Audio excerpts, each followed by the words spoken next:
Have you ever sat quietly in your own home and suddenly asked yourself, why do I feel tired, even though I haven't done much? Why do I feel lonely, even when my family's still around? At a certain age, we stop asking for big things. We just want the days to pass gently, to be able to speak without being interrupted, to be listened to, not with impatience, but with respect. But then, something starts to shift. Peace no longer feels as steady as it used to be. And strangely, it's not caused by strangers. Sometimes, it comes from the very people we've loved the most. No one means to hurt us, but when boundaries begin to fade, even love can become a burden, a careless word, a poorly timed favor, a long silence that no one seems to notice. All of it slowly chips away at who we are. My friend, growing older doesn't mean giving up, and it certainly doesn't mean accepting everything in silence. We still have the right to live with dignity, to gently reclaim our space with calm strength and quiet self-respect.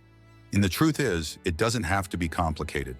Sometimes, it starts with something small, a clear sentence, a healthy boundary, a simple, respectful no. We can do this, softly, but firmly. And if you're still here with me, watching this video, let's take the next step together. We're going to reflect on 6 things that may seem harmless at first glance, but could quietly steal away your peace, your worth, and the dignity you absolutely deserve in these later years of life. Sometimes, disrespect doesn't arrive with yelling or harsh words. Sometimes, it slips in quietly, hiding in the small moments of everyday life that no one thinks twice about. No one raises their voice. No one says anything cruel. But somehow, you feel yourself being pushed aside in the very home you once called warm and safe. Maybe it's when you share an old memory, and all you get is a tired glance, or when you try to speak, and your words seem to float past the room as if no one's really listening anymore. It's not something you can name easily, but you feel it, a slow, dull ache that wears down the heart. You're not asking to be praised. You just want someone to truly listen when you speak. You want your presence to mean something, not just to be there out of habit. You don't want to be seen as outdated or a burden. You want to be seen as yourself, a person who has lived a long life, with stories, with lessons, and with love to give. Respect, it's the very least any person deserves. And when it's no longer there, don't keep that weight tucked away inside. Choose a quiet moment. Say what you need to say calmly, honestly, from the heart, because if you stay silent for too long, others may think you're fine, but deep inside, you know, you've been slowly shrinking, bit by bit. Not everyone will understand right away, but when you speak up for yourself, you're giving others a chance to do better. And more than that, you're reminding yourself, I still matter. I am still worthy of being respected. If you've ever felt invisible in your own home, please feel free to share that in the comments. You're not alone, and I believe there are many others who need to hear what you have to say. In the next part, we'll talk about another quiet danger, one that creeps in when you keep giving financially to your children. But forget to protect your own peace. There are times when love turns into a quiet burden, especially when you carry the weight of your children's money troubles and forget that you, too, deserve peace in your later years. I understand. Helping your children during hard times is natural. It's a parent's instinct. You simply can't stand by and watch them struggle. But as the years pass, those just this once moments become a pattern. You reach into your savings not because you have extra, but because it feels too hard to say no. You tell yourself, this will be the last time. But somehow, another request always follows, and little by little, your retirement funds, your safety net, begin to disappear. You've worked your whole life. You've skipped pleasures, made sacrifices, all so you could someday rest without worry. That money isn't just numbers in a bank account. It's security. It's the freedom to live without fear. It's your plan for when your health or independence begins to change. So when others, even your own children, rely too heavily on that money, you're putting your own future at risk. And not everyone sees that. Because love is quiet, it can make us soft with others, but too hard on ourselves. But here's the thing, you don't need to cut anyone off. You simply need to draw the line. Let your children know gently, clearly, that you're willing to help in real emergencies. But you can't be their safety net forever, because money is only part of the equation. What matters even more is independence. It's about giving younger generations the chance to grow up and giving yourself the right to feel at peace. Setting a boundary doesn't mean withdrawing love. It means making sure love doesn't turn into dependence. You're not refusing to be a parent. You're choosing to live this next chapter with responsibility to yourself. And if this feels familiar, I invite you to share your thoughts in the comments below. You never know, your story might give someone else the clarity they've been searching for. Someone caught between love and boundaries. And once you begin to live with healthier limits, you may notice something else. It's not just money that gets taken too freely. Sometimes it's your emotions, your time, and even your peace. In the next section, we'll talk about another quiet but powerful issue: what happens when emotional manipulation takes root and starts calling itself love. There are moments when all you want is to spend a quiet afternoon by yourself, but suddenly, it feels like you've done something wrong. That feeling is familiar, isn't it? It creeps in with guilt, making you second-guess yourself just because you said no, just because you tried to set a boundary for your own well-being. And the strange thing is, it doesn't come with yelling or blame. No one shouts, no one argues. Sometimes, it's just a heavy sigh, a quiet remark, a glance that says, "I guess I can't count on you." And before you know it, you're nodding again, agreeing again, stepping back again. But ask yourself this: should love really make you feel guilty? Love doesn't mean always saying yes. It doesn't mean putting your own needs aside just to keep everyone else happy. Love shouldn't ask you to disappear. And the real question is, can you recognize when your feelings are being shaped by emotional pressure, not choice? It's not that your children mean to manipulate. Often, they don't even realize it. They've simply grown used to you always saying yes, always helping, always sacrificing, so much so that even love starts to blur the lines between care and control. When you feel drained but can't quite explain why, pause, take a breath, and ask yourself, am I doing this out of love or out of fear that I'll be seen as selfish or not good enough? If it's the second, you have every right to make a change. Start small, say something simple, gentle. "I need a little time to think about that." Or, "I understand you need help, but I also need some rest." You don't have to raise your voice. You don't need to justify your choice. You only need the courage to say what you truly feel. At first, it might be uncomfortable, but the people who truly love you, they will begin to understand. Over time, they will see a boundary as not a rejection. It's protection for you and for the relationship itself. And if you've ever struggled to say no, feel free to share what that feels like. Your voice might be exactly what someone else needs to hear today. Because when you begin reclaiming your emotional space, you'll likely notice something else. It's not just your feelings that get pulled too far. Sometimes your time, your home, your freedom start getting used as if they don't belong to you. And in the next part, we'll gently explore that, to what it means when your life becomes someone else's backup plan. One of the things that quietly happens after retirement is that people start to assume you're always free. They don't mean harm, but somehow, in your children's eyes, you're always available. Available to watch the grandkids at any time. Available to take a last-minute call and rearrange your whole day. Available to open the door for unexpected visitors without notice. Without question, slowly, the time you used to set aside for yourself begins to vanish.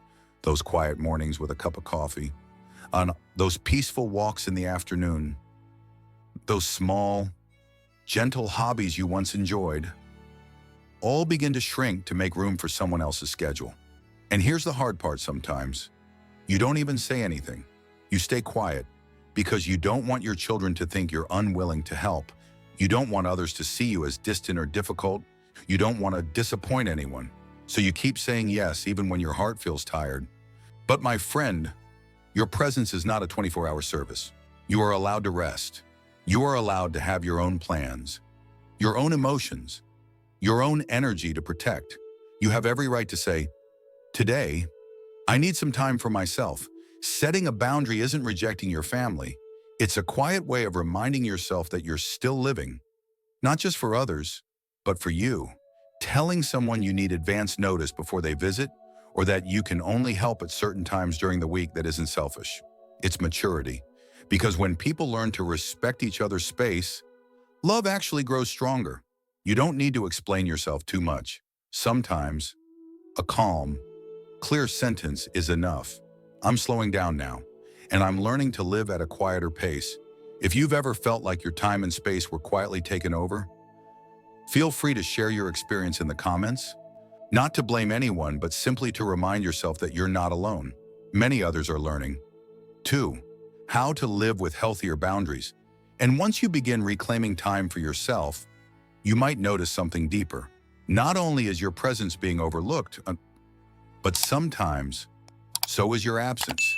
In the next part, we'll talk about a softer kind of pain, one that's almost invisible, yet leaves so many older adults feeling like they've slowly vanished from the world around them. Sometimes, what hurts the most isn't what's said out loud.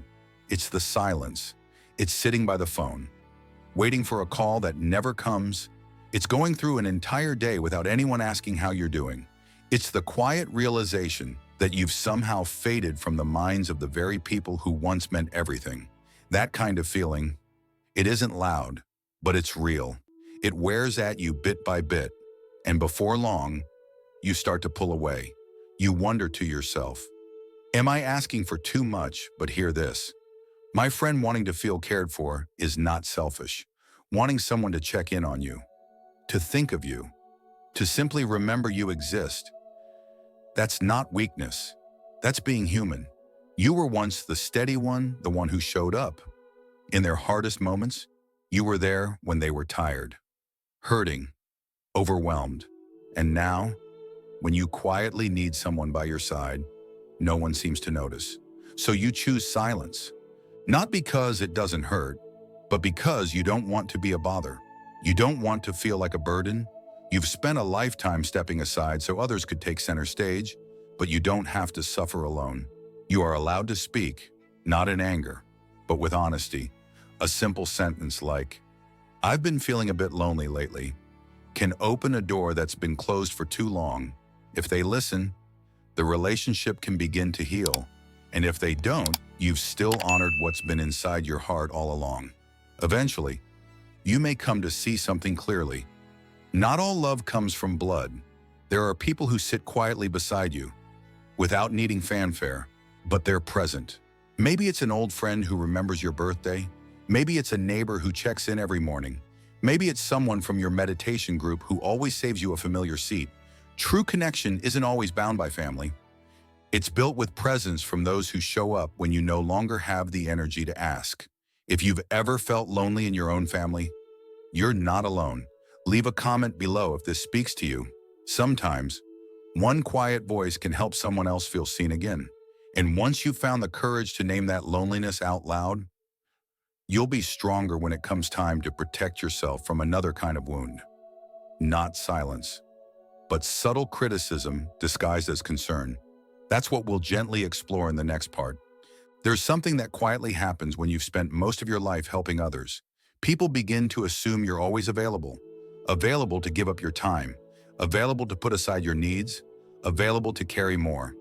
Even when your strength has faded and your heart feels tired, you were once the steady hand in the family cooking meals, driving children, showing up whenever someone needed you. And that was something beautiful, something noble. But over time, if everything flows in just one direction, if you keep giving, while care and support never find their way back to you, that's no longer love and balance. Maybe you've never said a word. Maybe you've kept doing it all with a heart that only knows how to give. But at some point, you begin to feel it, that quiet emptiness. No one asks if you're tired. No one wonders what you need, what you hope for in the years ahead. And perhaps the hardest part is when you finally speak up about your future, and the conversation gets brushed aside. They don't want to think about it. They say, "Let's not talk about that now." But you know better. You've lived long enough to understand the future doesn't wait for the right time. And if you don't prepare now, you may not get another chance. You are not a babysitter, not a maid, not a convenience. You are a full person with limits, with a body that gets tired, with a heart that needs recovery and peace. And you have every right to say, I want to live this next chapter on my own terms, not waiting for someone else to decide for me. Start the conversation. Keep it simple. Keep it honest. You don't need to ask for permission. Just say what's in your heart. I'd like to have a plan in place for the day my health may not be what it is now. I want to know who will be there, what steps will be taken, and how I can feel safe in that moment. And if they avoid it, if they don't want to hear it, that's okay. You can still prepare. You can speak with someone you trust, a friend, a financial advisor, a neighbor, a lawyer, not to complain, but to take your future into your own hands. You've spent nearly a lifetime caring for others.